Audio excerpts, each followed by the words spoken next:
لبیک اللہ لبیک اللہ لبیک اللہ لبیک اللہ لبیک اللہ لبیک اللہ لبیک اللہ لبیک اللہ۔ بسم اللہ الرحمن الرحیم۔ لبیک اللہم لبیک لبیک لا شریک لک لبیک ان الحمد والنعمت لک والملک لا شریک لک۔ ناظرین کرام، السلام علیکم ورحمۃ اللہ وبرکاتہ۔ میں ہوں تسلیم احمد صابری اور آپ حج کی خصوصی نشریات دیکھ رہے ہیں۔ فلسفہ حج، ہر طرف یہی صدائیں ہیں ان ایام میں، لبیک اللہم لبیک، میں حاضر ہوں اے میرے اللہ، حاضر ہوں۔ اور اس وقت تمام مخلوقات دنیا بھر میں جہاں بھی ہیں، وہ ان لوگوں پر، ان خوش نصیب حجاج کرام پر رشک کر رہی ہیں کہ جو اس وقت لبیک اللہم لبیک کی صداؤں سے اللہ کے گھر کا طواف اور حج کرنے کے لیے کشاں کشاں اس طرف بڑھ رہے ہیں۔ یہ نماز، روزہ، حج اور زکوٰۃ، ان عبادات میں نماز بدنی عبادت، روزہ بدنی عبادت، زکوٰۃ مالی عبادت۔ حج ایک ایسی عبادت ہے کہ جس میں انسانی جسم بھی انوالو ہے اور پیسہ بھی انوالو، مال بھی انوالو ہے۔ اس کی حکمتیں کیا ہیں، اس کا فلسفہ کیا ہے، کیوں ایک مسلمان پر، صاحب استطاعت پر یہ فرض کیا گیا ہے، اور کیوں اللہ رب العزت یہ چاہتا ہے کہ میرا بندہ میرے گھر کا حج کرے، عرفات میں قیام کرے اور یہ تمام جو ارکان ہیں اس کے وہ ادا کرے۔ ان تمام ارکان کے فلسفے پر ہم گفتگو کریں گے کہ ان تمام ارکان کی وجوہات کیا ہیں، لاجک کیا ہے، اللہ رب العزت کا حکم کیا ہے، اور پھر اس کے بعد جو سب سے امپورٹنٹ چیز ہے کہ اس میں حضرت ابراہیم علیہ السلام کی سنتوں اور ان کی اہلیہ کی اور ان کے صاحبزادگان کی، انبیاء کرام کی جو سنتیں اس میں موجود ہیں، دین مصطفیٰ میں بھی اس کو جاری رکھا گیا ہے، ان کی وجوہات کیا ہیں، یہ ہم سب چیزیں انشاءاللہ ڈسکس کرنے کی کوشش کریں گے۔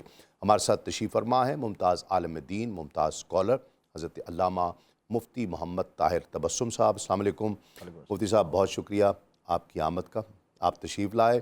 اور ہمارے ساتھ ایک اور بہت ممتاز عالم دین، ممتاز اسکالر حضرت علامہ پیر مفتی محمد رمضان سیالوی صاحب۔ السلام علیکم قبلہ، آپ کی آمد کا بھی بہت شکریہ۔ اور عالمی شہرت یافتہ ثنا خواں و ثنا گو جناب الحاج محمد رفیق ضیاء قادری صاحب۔ السلام علیکم ضیاء صاحب، خوش آمدید۔ لبیک لبیک کی صدائیں ہیں، اللہ رب العزت کی حمد سے آغاز کرتے ہیں۔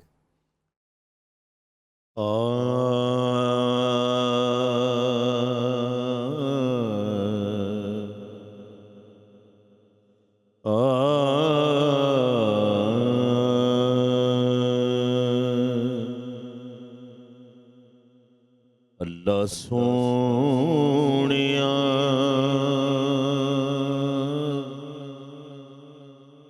چھٹیاں نے تیرے ڈوریاں، اللہ سونیا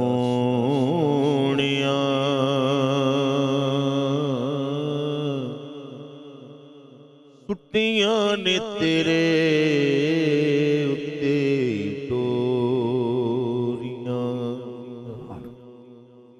اکو تیری ذات جنہیں آسان یوں توڑیاں،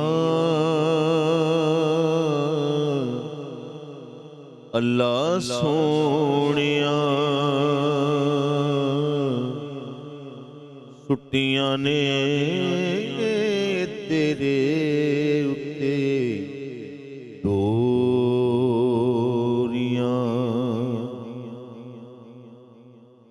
اتھرو غریباں دے یاد تینو کر دے،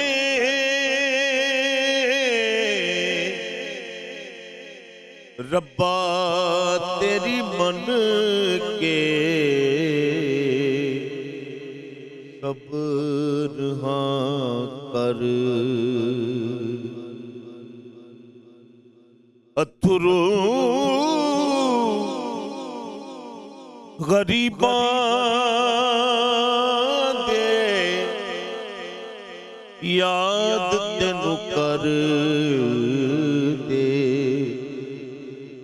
ربا تیری من کے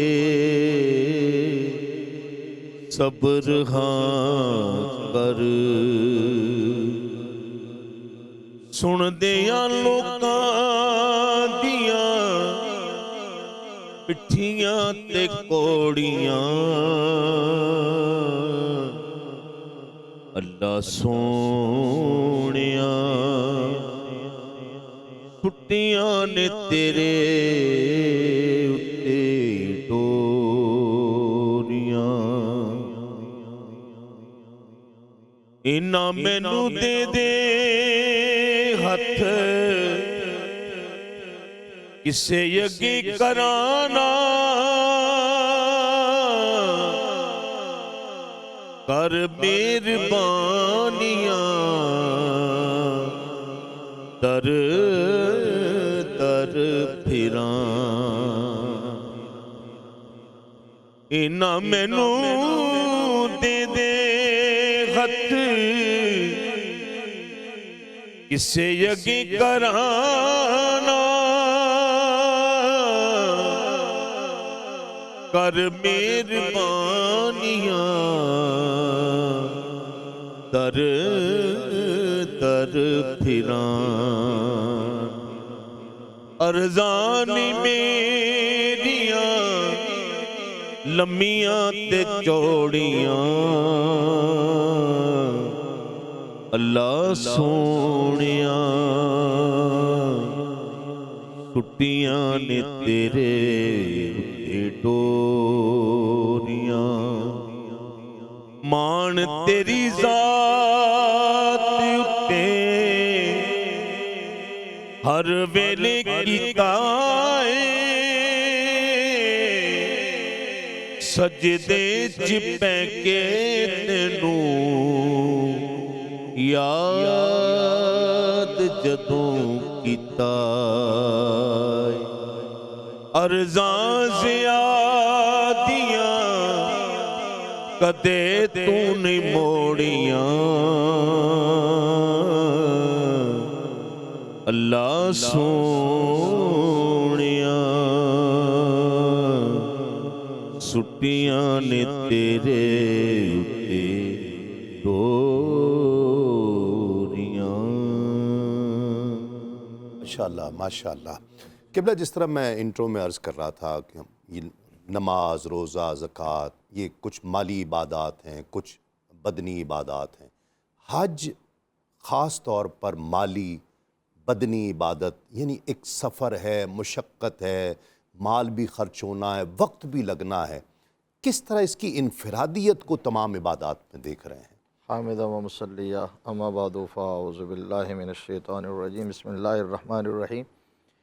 بالکل آپ نے وجہ فرمایا، عبادات اسلام کے اندر اس کا ایک الگ مقام ہے، الگ تشخص ہے، اس کی الگ روح ہے۔ اچھا، یہ جو قرآن پاک میں اللہ تبارک و تعالیٰ نے فرمایا ان اللہ اشتری من المؤمنین انفسہم واموالہم بان لہم الجنہ، اللہ اللہ اللہ، کہ ایک سودا ہوا تھا، واہ واہ واہ، ایک کیا خرید و بات، فروخت کا معاہدہ ہوا تھا، تو اس میں اللہ تبارک و تعالیٰ خود خریدار تھا اللہ اکبر، اور اپنے بندوں سے خرید رہا تھا، اور خرید بھی وہ چیز رہا تھا جو خود اس نے عطا کی تھی، اللہ اکبر، کیا بات، جان بھی اسی نے دی تھی، مال بھی اسی نے دیا، واہ واہ، اور پھر بھی جب لینے لگا تو بغیر کسی کمپنسیشن کے نہیں، پھر بھی یہ نہیں کہا کہ فری میں، پھر یہ فرمایا کہ آؤ آپ سودا کرو، یہ جان اور مال جو میں نے تمہیں دی ہے وہ مجھے دے دو، اور اس کے بدلے میں تمہیں جنت عطا کرتا ہوں۔ کیا بات، کیا بات، اچھا، اب یہ تو ہو گیا، یہ تو انا حرف مشبہ بالفعل کے ساتھ ذکر کر کے ہر قسم کے ڈاؤٹ کو ختم کر دیا، جس نے لا الہ الا اللہ محمد الرسول اللہ صلی اللہ پڑھا ہے وہ یہ ایگریمنٹ کر کے آیا ہے۔ کیا بات، اب اس کا کمپلیٹلی طور پر اظہار جو ہوتا ہے وہ حج میں ہوتا ہے۔ واہ، یعنی جس طرح آپ نے بھی کہا کہ زکوٰۃ میں صرف مال کی بات ہے، نماز میں روزے میں صرف بدن کی بات ہے، جان کی بات ہے، لیکن حج میں اموالہم وانفسہم، اللہ، وہاں اپنی جان بھی، آپ کی باڈی بھی اور آپ کا مال بھی اللہ تبارک و تعالیٰ کے حضور پیش ہے۔ اور بلکہ اس سے بھی آگے کی بات ہے، حج کی انفرادیت کو اور اس کی روحانیت کو سمجھنا ہے تو سب سے بڑی بات یہ ہے کہ بندے کو ہر وہ چیز جو محبوب ہوتی ہے، جس سے اسے پیار ہوتا ہے، انس ہوتا ہے، کیا بات، وہ ہر چیز اس سے چھڑوا کے رب کے حضور اس کو پیش کیا جا رہا ہے۔ واہ، وطن سے پیار ہوتا ہے، گھر سے پیار ہوتا ہے، اپنے اولاد سے پیار ہوتا ہے، بیوی بچوں سے پیار ہوتا ہے، پھر بندہ اپنے پیراہن جو ہے ان سے بڑی محبت کرتا ہے، ڈریسنگ جو ہے اس بڑی سوچ سمجھ کے کرتا ہے، سٹیٹس کا خیال رکھتا ہے۔ تو آپ دیکھیے یہ جو وَلِلَّهِ عَلَى النَّاسِ حِجُّ الْبَيْتِ مَنِ اسْتَطَاعَ إِلَيْهِ سَبِيلًا، میں اس پر غور کرتا رہا تو ایک بات یہ ذہن میں آئی کہ لوگ تو اس کو سمپلی یوں کہہ دیتے ہیں نا کہ استطاعت ہو مطلب دولت ہو، یہ نہیں ہے۔ یہاں قرآن کے الفاظ کے اندر جو روح ہے، اللہ نے فرمایا اللہ کے لیے علی الناس لوگوں پر ارادہ کرنا ہے، قصد کرنا ہے بیت اللہ کا، ان استطاع الیہ سبیلا، اگر ان کے پاس وسعت ہے۔ وہ یوں ہے کہ جب آپ کسی آپ کا دوست کوئی مالدار ہو نا، بہت بڑا سرمایہ آ جائے تو آپ کہتے ہیں کہ یار اتنا سرمایہ آ گیا تو فلاں جگہ دیکھنے نہیں گیا، اتنا پیسہ آ گیا تو سوئٹزرلینڈ نہیں گیا، واہ واہ تو واہ، یورپ نہیں گیا۔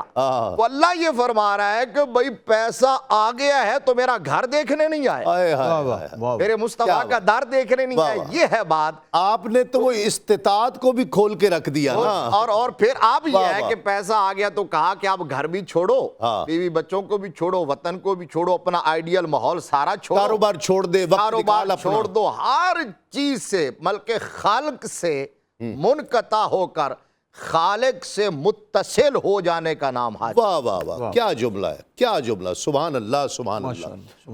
متصل ہونے کے لیے جو وہ سفر اختیار کرتا ہے، اس سفر کی جو روحانیت ہے، وہ تمام مشقتیں، مال بھی خرچ ہو رہا ہے، لیکن اس کو اگر ہم بحیثیت ایک روحانی سفر کے دیکھیں تو کیا ہے، ایک مختصر سے وقفے کے بعد اس پر کوشش کرتے ہیں کہ گفتگو کی جائے۔ ناظرین کرام، خوش آمدید، آپ پروگرام دیکھ رہے ہیں فلسفہ حج، اور آج حج کے ہی فلسفے پر ہم آغاز کر رہے ہیں، گفتگو کر رہے ہیں کہ یہ حج کا فلسفہ کیا ہے اور انسان کے لیے کتنا نفع بخش ہے کہ وہ سفر کر رہا ہے۔ مفتی صاحب نے جو لفظ ڈیل استعمال کیا ہے نا، کیا شاندار اس کی تشریح ہے وہ اس سفر کی، لیکن اس کی روحانیت کے حوالے سے شکریہ، مشکلات بھی ہیں، مصائب بھی ہیں، مشقتیں بھی ہیں۔ سبحان اللہ۔ دیکھیں، انسانی بدن، روح اور جسم کا مجموعہ ہے، بے شک۔ تو یہ کیسے ہو سکتا ہے کہ رب کائنات ہمیں کسی بھی چیز کا حکم دے اور وہ یہ پسند نہ کرے کہ میرے بندے کا جسم تو اس میں انوالو رہے اور روح اس میں انوالو، واہ واہ واہ، کیا کیسے ممکن؟ واہ واہ۔ اور صوفیاء کا، اہل اللہ کا ایک امتیاز اور ان کی اسپیشلٹی یہی ہے کہ وہ ہر عمل میں، ہر رکن میں، ہر عبادت میں، بلکہ قرآن مجید کی ہر آیت، ہر لفظ میں وہ اس کے ظاہری معانی اور مطالب کے ساتھ ساتھ اس کے جو روحانی پہلو ہیں واہ، ان کو بھی وہ ڈسکور کرتے ہیں، بلکہ مقدم رکھتے ہیں، مقدم رکھتے ہیں۔ واہ۔ کیوں کہ ان کے نزدیک جو اس کی اسپرٹ اور اس کی روح ہے وہ اصل وہ ہے، اور دلیل یہ لیتے ہیں کہ جسم اور روح میں سے اگر اصل روح ہے تو پھر ان امور تعبدیہ میں بھی ظاہر لازم ہے، ضروری ہے، لیکن اس ظاہر کے ذریعے اس کے باطنی پہلو کو حاصل کرنا یہ اس سے زیادہ ضروری ہے، واہ واہ، اس مقصد کا حصول۔ بہت اچھی بات۔ اور جیسے آپ نے سنا ہے حضرت نے جتنی خوبصورتی کے ساتھ حج کے مقصد کو ڈسکرائب فرمایا ہے، تو میں اس کو جب آغاز کرتے ہیں نا تلبیہ سے، تو لفظ کیا ہے آپ نے بھی پڑھا ہے، لبیک اللہم لبیک، مولا میں حاضر ہوں۔ اب آپ اس کی نفاست اور گہرائی پہ غور کریں کہ میں حاضر ہوں مولا کیا مطلب؟ مولا میں حاضر ہوں، میرا سب کچھ حاضر ہے، کیا بات، کیا بات، تن من دھن میرا سے سب حاضر کچھ ہوں، حاضر ہے، واہ واہ واہ، میں سب کچھ چھوڑ کر ترک کر کے تیری بارگاہ میں حاضر ہوں، کیا بات، واہ واہ میں نے سب کچھ تیرے سپرد کر دیا ہے۔ واہ، یہیں سے ہی، اس پہلے لفظ سے ہی اس مبارک سفر کی روحانیت کا آغاز ہوتا ہے۔ کیا بات، مولا واہ میں واہ تیری بارگاہ میں حاضر ہوں، واہ واہ میں تیرے لیے آ گیا ہوں، میں تیرے پاس آ رہا ہوں۔ واہ، اور میں اس کو حضور سیدنا داتا گنج بخش علی حجویری علیہ الرحمہ کشف المعجوب میں آپ نے حج کی بحث میں اس کی روحانیت پر جو بات کی ہے، میں سمجھتا ہوں شاید اس سے بہتر بات میں نہ کر سکوں۔ حضرت جنید بغدادی رضی اللہ تعالیٰ عنہ، ان کی خدمت میں ایک شخص نے حاضر ہو کر عرض کی، حضور میں حج کر کے آیا ہوں، خبر دیا کر۔ تو سید الطائفہ حضرت جنید بغدادی رضی اللہ عنہ، آپ نے اس سے اب حج کے ہر رکن اور ہر چیز کے بارے میں استفسار فرمایا، اور ایک اس کا ظاہر جو اس نے کیا، کیا، جو وہ بجا لایا، کیا، اس کے ساتھ پھر اس عمل اور اس رکن کا جو روحانی اسپیکٹ اور پہلو تھا اس پر سوال کیا۔ فار ایگزامپل آپ نے فرمایا جب تو نے احرام کی چادریں باندھی تھیں، اپنا لباس تم نے بدلا تھا، چینج کیا تھا، تو کیا تم نے اپنے باطن اور اپنے اندر کی کیفیت کو بھی چینج کیا تھا؟ کیا بات ہے، واہ واہ واہ، خواہشات کو بھی تم نے بدلا تھا، سوچ کو بھی بدلا تھا؟ تو ظاہر ہے اس نے کہا حضور میں نے تو بس چادریں لپیٹ لی، اس طرف تو میرا دھیان نہیں گیا۔ اسی کے تسلسل میں وہ ہر چیز پر آپ نے سوال فرمایا، میں تفصیل میں نہیں جاتا۔ آپ نے فرمایا جب تم نے قربانی کا جانور ذبح کیا تھا، روحانیت کو سمجھیے گا جو آپ نے فرمایا، واہ، جب تم نے قربانی کا جانور ذبح کیا، وہاں اپنے نفس امارہ کو بھی چھری پھیر کے ذبح کیا تھا یا نہیں کیا تھا؟ جو اندر میں ہے اس کو ختم کیا کہ نہیں؟ اس کو بھی ختم کیا تھا یا نہیں؟ واہ واہ واہ، حضرت نے جیسے فرمایا تم نے اپنے وطن کو چھوڑا، جسم کو اپنے وطن سے تم نے جدا کیا، جو تیری خواہشات کا وطن ہے اس سے بھی اپنے آپ کو جدا کیا تھا یا نہیں کیا تھا؟ اللہ اکبر، ایک ایک چیز پر آپ نے سوال کر کے، تو ظاہر ہے اس کا جواب نفی میں تھا، تو حضرت جنید بغدادی رضی اللہ عنہ نے اس کا جو نتیجہ نکالا، کنکلوڈ کیا، فرمایا بھی تو نے ظاہر ارکان میں حج کر تو لیا، ظاہر ہے شرعی فقہی طور پر آپ یہ تو نہیں کہہ سکتے کہ اس نے کہ نہیں ہوا، نہیں ہوا، لیکن حقیقت میں تو نے حج کیا نہیں ہے، ہائے ہائے ہائے ہائے، یہ ہے اس کا فلسفہ، یہ اس کا فلسفہ، اس کی روحانیت، اس کی روحانیت یہ ہے کہ محض ارکان کے ظاہر ہونے پر، اس کے بجا لانے پر نہیں، اس کے مقاصد پر غور کریں، واہ، اس کی کتنا روح پر سوال غور کرنے کریں بھی اور اس تک پہنچیں۔ کرنے والے بھی تو دیکھیں نا کتنے بڑے، آج تو مطلب ہمارے دوست احباب کو آ جائے تو ہم پوچھتے ہیں کھجوراں کیڑیاں لے کے آئے ہیں تے پرفیوم کون سی لے کے آئے تسلیم ہو، صاحب اب تو پہلا سوال عمرے کے بعد پتہ کیا ہوتا ہے؟ کہاں ٹھہرے تھے؟ آپ کون سے ہوٹل میں ٹھہرے ہوئے؟ اچھی، یعنی یہ یعنی وہ اس سے حالانکہ یہ ایک مذاق کی بات نہیں، سوال یہ لیکن ہونا چاہیے، یہ اس کی روح ہے۔ اچھا سوال یہ ہونا چاہیے کہ آپ نے جب کعبۃ اللہ پر پہلی نظر ڈالی تھی تو آپ نے رب سے کیا مانگا تھا؟ آپ کی اس وقت فیلنگز کیا تھیں؟ آپ جب آقا کریم علیہ الصلوۃ والسلام کی بارگاہ میں ایک سائل، ایک مجرم کی حیثیت سے جب حاضر ہوئے تو آپ نے آقا کریم علیہ السلام کی بارگاہ میں اپنی حاضری نیاز مندی کو کیسے پیش کیا تھا؟ آپ پر روحانی توجہات اور واردات کیسے ہوئیں؟ اور آپ یہ بتائیں کہ آپ کے اندر، آپ کے اخلاق میں، آپ کی سیرت میں، آپ کے کردار میں، آپ کی گفتار میں، آپ کے معاملات میں، آپ کے لین دین میں، ہر چیز میں اس مبارک سفر سے پہلے اور بعد میں فرق کیا پیدا ہوا؟ واہ واہ، چینجنگ کیا آئی؟ کیا یہ کب ہوگا؟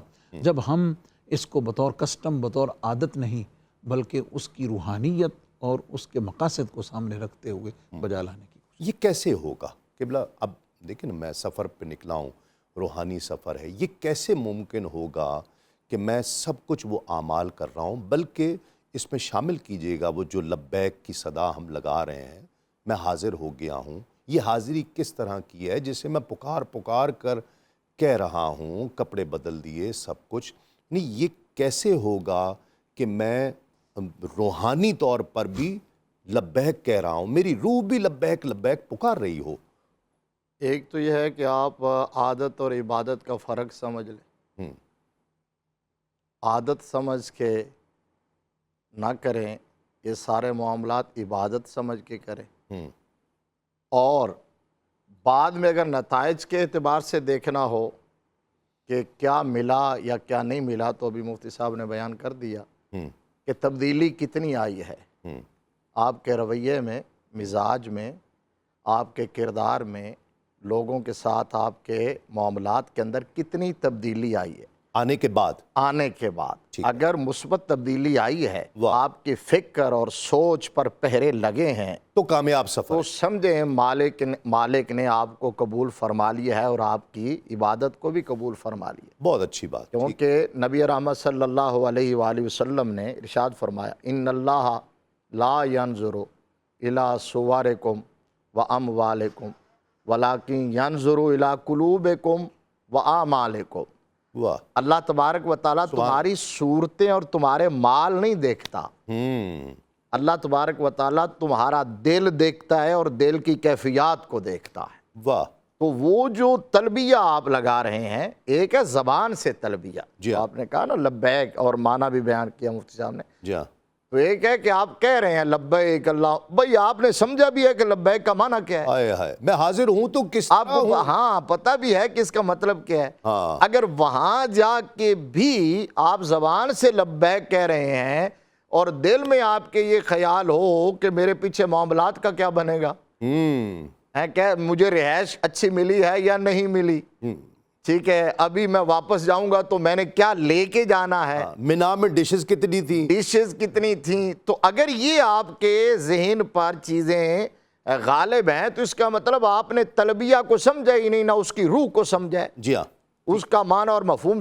لبیک کہنے کا مطلب یہ تھا جب آپ نے لباس ہی اتار دیا اور کفن کی 2 چادریں پہن لی، 2 چادریں پہن، تو لبیک سمجھ جاؤ پھر۔ تو پھر سمجھ جاؤ اس کا مطلب یہ ہے کہ یہ ہے حقیقت تمہاری، اچھا، جو آپ اور یہی اینڈ ہے اور اسی کی طرف جانا ہے، لہذا اس کے لیے تیاری کرو۔ آپ جو فرماتے ہیں ڈیل، جو سودا ہے، جو بندے، اور یہ بندہ اس ڈیل کے نتیجے میں اس ڈیل کا حصہ ہے کہ وہ سفر کرتا ہے، مشقت کرتا ہے، مال لگاتا ہے، کہ سراسر بندے کے نفع میں ہے، یہ بندے کو سمجھنا ہے نا۔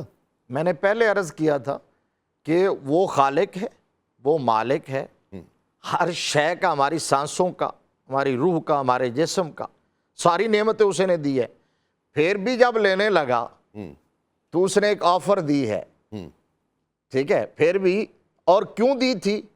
ہمارے نفع کے لیے، اسی لیے کہا تھا کہ دنیا میں رہنے کے لیے، پرسکون زندگی کے لیے میں نے تمہیں یہ نعمتیں عطا کی ہیں، دنیا میں اس کے بغیر گزارا نہیں تھا، اور عقبہ میں جنت کے بغیر گزارا نہیں ہے۔ اللہ اللہ اللہ، اب ایک سودا کر لو نا، یہ نہیں ہے تم اس سے استفادہ کرو، جسم سے، نعمتوں سے، صرف اس پر پہرا جو ہے وہ میری حاکمیت کا لگا دو، کیا بات، سپرمیسی کا لگا دو، کیا بات، بس یہی ایمان ہے، یہی دین ہے، یہی روح ہے کہ آپ جہاں بھی کھڑے ہوں، جہاں جا رہے ہوں، جو کر رہے ہوں، جو بول رہے ہوں، جو دیکھ رہے ہوں، جو سن رہے ہوں، تو خیال یہ ہو کہ میرا رب مجھے دیکھ رہا ہے، واہ واہ، میرا رب مجھے وہ جو احسان کی تعریف ہے تصوف کی، جی ہاں، انت عبد اللہ کانک تراہ فإن لم تکن تراہ فإنہ یراک۔ اچھا، اس میں ایک غلطی عموماً اہل علم کی طرف سے بھی دیکھنے میں آتی ہے۔ جی ہاں، اچھا، پہلا تو اس کا ترجمہ یہ ہے نا کہ احسان یہ ہے کہ تو رب کی عبادت ایسے کر گویا کہ تو اسے دیکھ رہا ہے۔ اچھا، یہاں تک تو ٹھیک ہے، کأنک ہے نا، لیکن آگے ترجمہ کر دیتے ہیں کہ اگر تو نہیں دیکھ رہا تو پھر یہ خیال تو رکھ کہ وہ تجھے دیکھ رہا ہے، یہ ترجمہ غلط ہے، پھر یہ خیال نہیں رکھنا، آگے حدیث کے الفاظ کا مطلب فَإِن لَمْ تَكُنْ تَرَاهُ فَإِنَّهُ يَرَاكَ، تو نہیں دیکھ رہا، پھر یہ تو ڈیفینیٹ بات ہے کہ وہ تو تجھے دیکھ ہی رہا ہے، اس کے علاوہ تو ہے ہی اس کے نہیں، علاوہ وہ تو دیکھ رہا ہے، واہ واہ، بہت اچھے، وہ تجھے دیکھ رہا ہے، تو بس یہ جب خیال آ جائے، حج کے لیے بھی آپ جا رہے ہیں تو ظاہر ہے اتنا کچھ آپ نے سیکریفائی کیا نا، آپ نے وطن چھوڑا ہے، سفر، اچھا، پھر اس میں جب تک آپ روح کی اس معراج کو نہ پہنچیں، یہ سفر ویسے ہی کرنا ناممکن ہو جاتا ہے۔ آپ اس کو دلیل انی کے طور پر اگر دیکھیں، مفتی صاحب نے جو دلائل ذکر کیے تھے وہ دلائل لمی ہے۔ ایک 80 سال کا بوڑھا بابا ہے، 70-75 سال کی بڑھیا خاتون ہے، اللہ اللہ، جو یہاں اٹھ کے پانی نہیں پی سکتی، اللہ اکبر، کیا بات، یہاں وہ، لیکن جب بات آتی ہے کہ جی میں مکہ مدینے، تو وہ ایسے جوان، وہ کیا ہوتا ہے، جسم جوان نہیں ہوتا، اس کی روح جوان ہو جاتی ہے، وہ جذبہ جو ہے، وہ جذبہ جوان ہو جاتا ہے، اس لیے یہ روح کا سفر ہے۔ اور اس کو آسان اور کرنا چاہوں تو وہ ایک شعر ہے نا کہ ابھی کسی نے پتہ نہیں وہ کلام لکھا ہے کہ مدینے سے بلاوا آ رہا ہے، میرا دل مجھ سے پہلے جا رہا ہے۔ واہ واہ تو یہ دل بھاگتا ہے ادھر کی طرف، تو جب دل بھاگتا ہے تو آپ سمجھ لیجئے کہ یہ دل، روح، باطن، اس کی جو غذا ہے وہی تو اللہ کا ذکر ہے، وہی تو اللہ کی عبادت ہے، لہذا اسی کو پیش نظر رکھنا ہے آپ نے، اور تلبیہ کا مطلب یہی ہے۔ بے شک ناظرین کرام، لبیک لبیک جو ہم یہ صدائیں سن رہے ہیں، یہ زبان سے ادا ہونا، یہ بھی بہت برکتوں کا حامل ہے، لیکن جب یہ روح پکارے گی، جب اندر سے آواز آئے گی اور نس نس سے آواز آئے گی کہ میں حاضر ہوں، میں حاضر ہوں، میں اپنے گناہوں کی گٹھڑی لے کر حاضر ہوں تیری بارگاہ میں، اب ایسے حاضر ہوں کہ اب اور کوئی چارہ نہیں ہے، میں ساری دنیا دیکھ چکا، اب تو ہی ہے جو مجھے بخش دے، میری مغفرت فرما دے، اور کوئی در نہیں ہے، تو سب سے بڑا در ہے، میں تیری بارگاہ میں حاضر ہو گیا ہوں۔ بس یہ لبیک، یہ روحانی صدا، اس کی جو روح ہے، اس کا جو فلسفہ ہے، وہ یہی ہے کہ میں اپنی ہر شے کے ساتھ مولا تیری بارگاہ میں حاضر ہو گیا ہوں۔ ایک مختصر سا وقفے کے بعد لوٹتے ہیں، اس یقین کے ساتھ آپ کہیں نہیں جائیں گے۔ ناظرین کرام، خوش آمدید، آپ پروگرام دیکھ رہے ہیں فلسفہ حج۔ جس طرح آغاز میں ذکر ہو رہا تھا کہ ہم اس کی لاجک تلاش کرنے کی کوشش کرتے ہیں، حج کے ہر رکن کی، اور وہاں پھر کوئی بات بنتی نہیں ہے۔ لاجک، اللہ کا حکم ہر لاجک سے بڑا ہے، اور اللہ کے محبوب بندوں کی سنت اسے پیاری ہے۔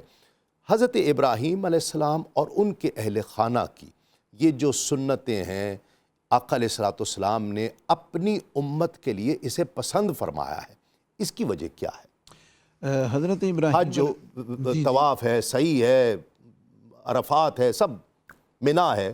حضرت ابراہیم علیہ السلام کا جو پورا گھرانہ ہے، آپ کی زوجہ محترمہ سیدہ ہاجرہ رضی اللہ عنہا، آپ کے دونوں شہزادے حضرت اسماعیل و حضرت اسحاق علیہ السلام، اور اس حضرت ابراہیم علیہ السلام کے انتخاب کی اور حضرت اسماعیل علیہ السلام بطور ذبیح اللہ ان کے انتخاب کی دیگر کئی وجوہات میں سے ایک بڑی وجہ یہ ہے کہ محبوب کائنات صلی اللہ علیہ وسلم بواسطہ حضرت اسماعیل علیہ السلام حضرت ابراہیم علیہ السلام کی اولاد پاک میں سے ہیں۔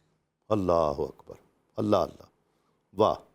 گویا کہ ملت ابراہیمی، جس کی اتباع کا حکم اللہ رب العزت نے خود فرمایا کہ اتبع ملت ابراہیم حنیفہ، ملت ابراہیمی، ان کی اتباع کا حکم بواسطہ حضرت اسماعیل علیہ السلام، اس میں حکمت یہ ہے کہ اپنا محبوب ذات رسالت مآب صلی اللہ علیہ وسلم وہ اس سلسلے کی کڑی اور اس کو ختم کرنے والی ہے۔ واہ واہ۔ گویا یوں کہہ دیجئے کہ جن تمام شاعر اسلام کی، اور جب میں اسلام کہہ رہا ہوں تو وہ دین حنیف جو حضرت ابراہیم علیہ السلام اور پھر حضرت ابراہیم علیہ السلام سے جس کی تکمیل نبی پاک صلی اللہ علیہ وسلم نے فرمائی ہے، وہ تمام بنیادیں حضرت ابراہیم علیہ السلام نے رکھ دیں، وہ قربانی کی ہو، وہ عبادت کی ہو، وہ حج کی ہو، وہ ہجرت کی ہو، وہ کسی بھی شکل میں ہو۔ اور نبی کریم صلی اللہ علیہ وسلم نے پھر آ کر حضرت ابراہیم علیہ السلام کی قائم کردہ ان تمام بنیادوں کو یوں مضبوط کر دیا کہ قیامت تک وہ ماند پڑنے والی نہیں۔ اللہ اکبر۔ اور حضور علیہ السلام نے اپنا تعارف متعدد مواقع پر جو فرمایا کہ میں دعائے ابراہیمی ہوں، واہ۔ اس حوالے کی وجہ بھی یہی ہے، اس نسبت کی وجہ یہی ہے۔ اور کعبۃ اللہ کی تعمیر کے بعد حضرت ابراہیم علیہ السلام کا دعا فرمانا، اور وہ دعائیں اگر ہم پڑھیں، ربنا وجعلنا مسلمین لک ومن ذریتنا امۃ مسلمۃ لک وارنا مناسکنا وتب علینا، آگے پھر اس دعا کا کلائمیکس اور کمال ربنا وابعث فیہم رسولا منہم یتلو علیہم آیاتک ویعلمہم الکتاب والحکمۃ ویزکیہم۔ اب اس پوری آیت کی تشریح، تفسیر عملی وہ ہے ذات رسالت مآب صلی اللہ علیہ وسلم۔ اور یوں کہہ لیجئے کہ جب گھر تعمیر کر دیا تو اللہ کی بارگاہ میں یہ دعائیں کر کے التجا یہ کی ہے کہ مولا گھر میں نے بنا دیا ہے، اب بسانے والا تو بھیج دے۔ واہ واہ واہ۔ یہ بنیادیں میں نے رکھ دی ہیں، اب ان کو اپنے اوج اور کمال تک پہنچانے والا محبوب جو مقصود کائنات ہے ذات رسالت مآب صلی اللہ علیہ وسلم، اس کو بھیجتے۔ واہ۔ وہ ایک خاص ربط ہے ذات رسالت مآب صلی اللہ علیہ وسلم کا حضرت ابراہیم علیہ السلام کے ساتھ اور ان تمام ارکان کے ساتھ۔ اور یاد رہے ہم جو عبادات انفرادی کرتے ہیں، نماز جیسے آپ نے فرمایا بدنی ہے، زکوٰۃ مالی ہے، ان سب کو جو انفرادی طور پر ہماری عبادات ہیں، حج اس کا جامع ہو جاتا ہے۔ حج اس کا جامع یوں ہو جاتا ہے کہ اگر میں یہ کہوں کہ دین اسلام کی تمام عبادات اپنے ظاہری اشکال میں، اپنے روحانی اقدار میں اگر سمٹ کر کہ سفر میں آ جاتی ہیں، وہ سفر حج ہے، اور جس ایک رکن میں آ جاتی ہیں وہ رکن حج ہے۔ کیا بات، سبحان تمام اللہ۔ کو سمیٹ لیتا ہے۔ جس طرح مفتی صاحب بھی فرما رہے تھے اس کی روح، اور آپ بھی، آپ کی گفتگو اور مفتی صاحب کی ہم نے بہت اس کا لطف لیا ہے۔ ایک اس کا ایک بڑا لطیف پہلو یہ بھی ہے کہ جو حج پر جا رہے ہیں اور قیامت تک جو جاتے رہیں گے، یہ وہ حضرت ابراہیم علیہ السلام کی صدا ہے۔ یعنی اس کو اب سمجھنا مفتی صاحب اس دور میں، ٹیکنالوجی کے دور میں، اس کو سمجھنا زیادہ آسان نہیں ہو گیا۔ یہ بڑی لطیف بات ہے، میں چاہتا ہوں آپ اس کو ضرور بیان فرمائیں۔ اشارہ آپ نے کیا۔ پہلی بات تو یہ سمجھ لیجئے کہ دین مصطفی جو ہے وہ دین حنیف ہے، بے شک، اور دین حنیف ملت ابراہیم ہے۔ بے شک، بے شک۔ اچھا کیوں؟ اور اس پر ہر امتی کو فخر ہونا چاہیے۔ بے شک، بے شک۔ میرے کریم لجپال نبی نے اس بات پر فخر کا اظہار کیا، نا دعوت ابراہیم۔ واہ واہ۔ اور جب قربانیوں کے بارے میں پوچھا گیا ما ہذ الادا ہی، تو حضور صلی اللہ علیہ وسلم خود قربانی فرما رہے ہیں، امت کی طرف سے فرما رہے ہیں۔ واہ۔ ارشاد فرما سکتے تھے میری سنت ہے، اللہ فرمایا اکبر۔ سنت ابیکم ابراہیم، کیا بات، تمہارے باپ ابراہیم کی سنت۔ واہ۔ اچھا یہ حج کے اس کیمرے میں، حج کے اس کینوس پر، یہ اس خانوادے کی اداؤں کو، نقوش کو محفوظ اس لیے رکھا گیا ہے کہ حضرت ابراہیم علیہ السلام کو اللہ تبارک و تعالیٰ نے انسانیت کا امام بنایا ہے۔ اللہ اکبر۔ انسانیت کا امام بنایا ہے، اللہ یہ بھی قرآن ہے۔ بے شک، وَإِذِ ابْتَلَىٰ إِبْرَاهِيمَ رَبُّهُ بِكَلِمَاتٍ فَأَتَمَّهُنَّ قَالَ إِنِّي جَاعِلُكَ لِلنَّاسِ إِمَامًا۔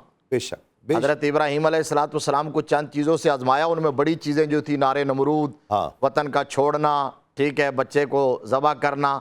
فَأَتَمَّهُنَّ، انہوں نے وہ امتحانات سارے کے سارے ہائی فرسٹ ڈویژن میں پاس کیے، مال کے، اولاد کے، جان کے، سارے انہوں نے، ہجرت کے، سب کچھ۔ تو اب ارشاد ہوا انی جاعلک للناس اماما، ہم نے انسانیت کی امامت کا تاج آپ کے سر پر سجا دیا ہے۔ واہ۔ لیکن اب جملہ یہ ہے، انسانیت کے امام حضرت ابراہیم علیہ السلام نص قرآنی سے ہیں، اور ابراہیم علیہ السلام کے امام بھی ہمارے آقا علیہ السلام ہیں۔ واہ جاد وہ ہے، واہ۔ لیکن میرے آقا کا ٹائٹل ہے امام الانبیاء، اللہ، وہ انسانیت کے امام، حضور ہیں امام الانبیاء۔ اللہ۔ اچھا اب اس لیے وہ سارے نقوش محفوظ کیے گئے۔ تعمیر کعبہ کی تکمیل کے بعد جو دعائیں آپ نے مانگی، ہاں، واہ واہ واہ، وہ قرآن پاک میں محفوظ ہے، صدا، تو وہیں حکم ہوا، وہ ذرا پوری بات مکالمہ بتائیے گا۔ وہیں حکم ہوا کہ آپ جو کعبہ بنا دیا ہے تو آپ ذرا اعلان بھی کر دو، صدا بھی لگا دو، آپ ذرا اعلان بھی کرو، وَأَذِّن فِي النَّاسِ بِالْحَجِّ، آپ حج کے لیے اعلان بھی کر دیجئے۔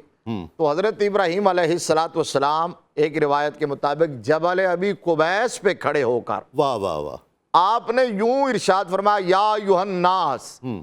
اب آپ دیکھیے کہ کوئی لاؤڈ سپیکر نہیں ہے، کسی قسم کا ساؤنڈ سسٹم نہیں ہے، ٹھیک ہے، کوئی انٹرنل ایکسٹرنل کوئی جو ہے نا اس میں کنیکشن نہیں ہے، لیکن آپ نے کہا یا ایھا الناس، اور تفاسیر کے اندر موجود ہے پیغمبر کے لبوں کی جنبش سے ٹکرا کر نکلنے والا جملہ قیامت تک آنے والے ہر اس شخص نے، چاہے وہ صلب پدر میں تھا یا شکم مادر میں تھا، ہر اس شخص نے سنا اور لبیک کہا جس کو اس گھر کی حاضری نصیب ہونا تھی۔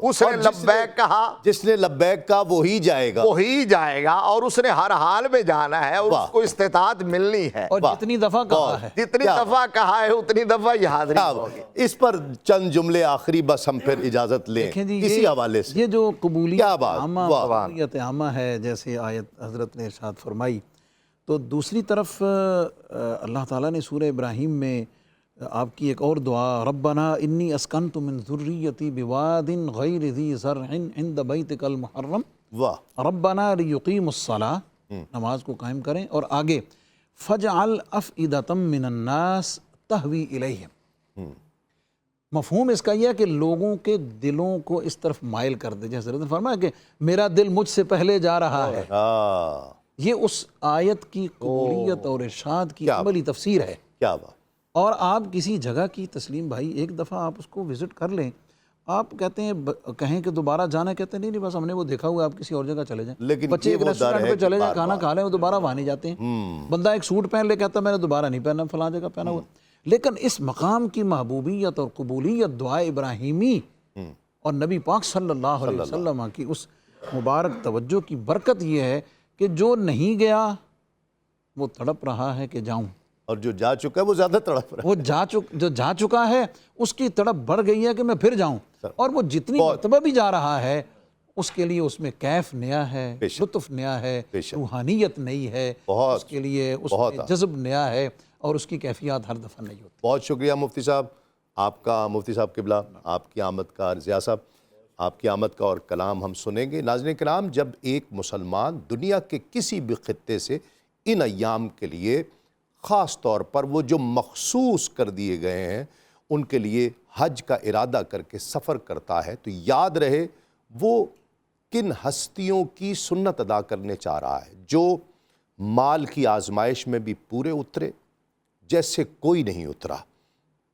اولاد کی آزمائش میں بھی ایسے پورے اترے جیسے کوئی نہیں اترا، جان کی آزمائش میں بھی ایسے پورے اترے جو کوئی نہیں اترا، ہجرت کی پر گھر چھوڑا، وطن چھوڑا، سب کچھ، ان کی صرف اتباع کرنا، ان کی صرف کاپی کرنا، ان کے صرف نقش قدم پر چلنا، جو انہوں نے کیا بس وہ کر کے دکھا دینا، اس کا اجر اتنا بڑا ہے کہ اللہ رب العزت کی رضا ہے، خوشنودی ہے، جنت ہے، اعلیٰ مقام ہے۔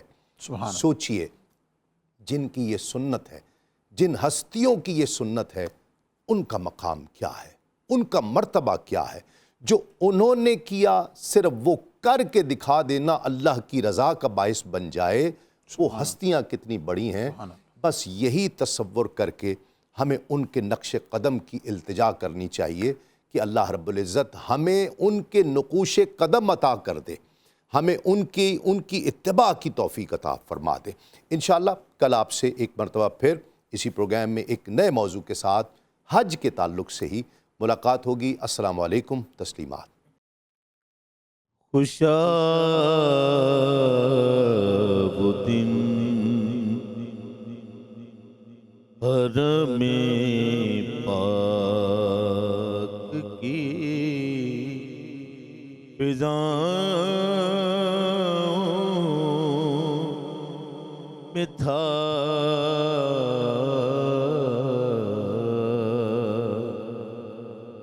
خوشا وہ دل حرم پاک کی فضاؤں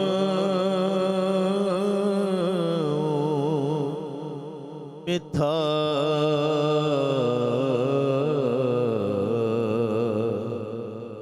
زبان خاموش تھی، دل محو التجا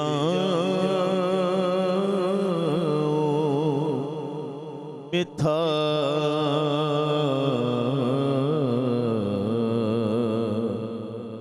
خوشا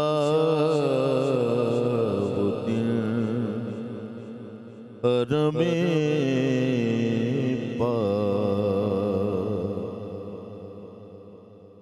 غلاف خانہ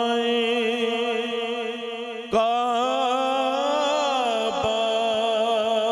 تھا میرے ہاتھوں میں، غلاف خانہ کعبہ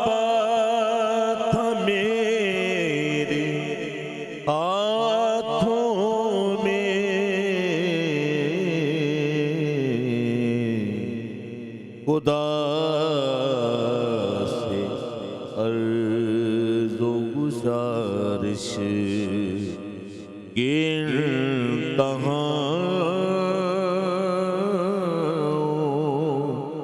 میں تھا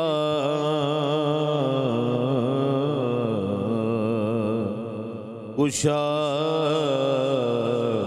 دن حرم پاک مجھے یقین ہے میں پھر بلایا جاؤں گا مجھے یقین ہے میں پھر بلایا جاؤں گا